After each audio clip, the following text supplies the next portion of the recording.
সালাম আলাইকুম। যারা হাঁস মুরগি পালেন তাদের এই ওষুধটা খাওয়ানোটা বিশেষ প্রয়োজন। আসলে হাঁস মুরগি থাকলে রোগবালাই এটা হবে।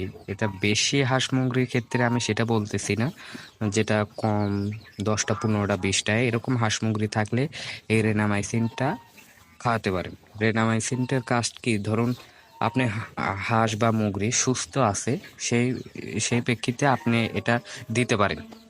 দিলে দেখা যাচ্ছে হাঁস মুরগি হাঁস মুরগিকে মানে রোগটা ধরতে পারবে না। এই জন্য আমরা প্রতিনিয়তই আমি হাঁস মুরগিকে এটা খাওয়াচ্ছি। আসলে আমার বাসাতে কেউ নাই, এই জন্য মনে করলাম যে আজকে দে আর আপনাদের মাঝে একটু শেয়ার করি। এটা কিভাবে খাওয়াবেন সেটা আপনাদেরকে আমি দেখাচ্ছি।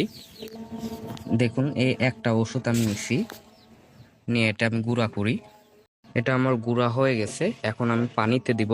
এই একটা পানির এই পাত্র দিয়েছি, এখন পানি দিব একটা ফুল করে। আসলে এক হাতে মোবাইল আসলে সবকিছু একভাবে দেখানো সম্ভব হয়নি।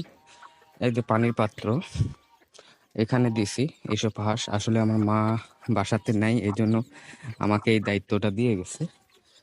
আর এখানে হাঁসে এদেরকেও দিছি, দেখুন এদেরকেও দেওয়া হয়েছে। আসলে এটা খাওয়ালে সমস্যাটা কি, আমি কোনো কিছু আমি বলতেছি সেটা হলো, এটা খাওয়ালে কোনো সমস্যা নেই। যদি আপনার মানে হাঁস মুরগির রোগ ধরে সেই সময় কিন্তু এটা কাজ করবে না, সেই সময় কাজ করবে না। আপনি রোগের আগে খাওয়ান, দেখবেন যে আপনার মুরগির খামারের কথা আমি অত দূর পর্যন্ত যাই না, কিন্তু আমি ভাই এটা 1 বছর ধরে ট্রাই করতেছি, কোনো আমার মানে হাঁস মুরগির কোনো রোগ বালাই নাই। এই জন্য মনে করলাম যে আপনাদের কাছে শেয়ার করি। যাই হোক, সবাই ভালো থাকবেন।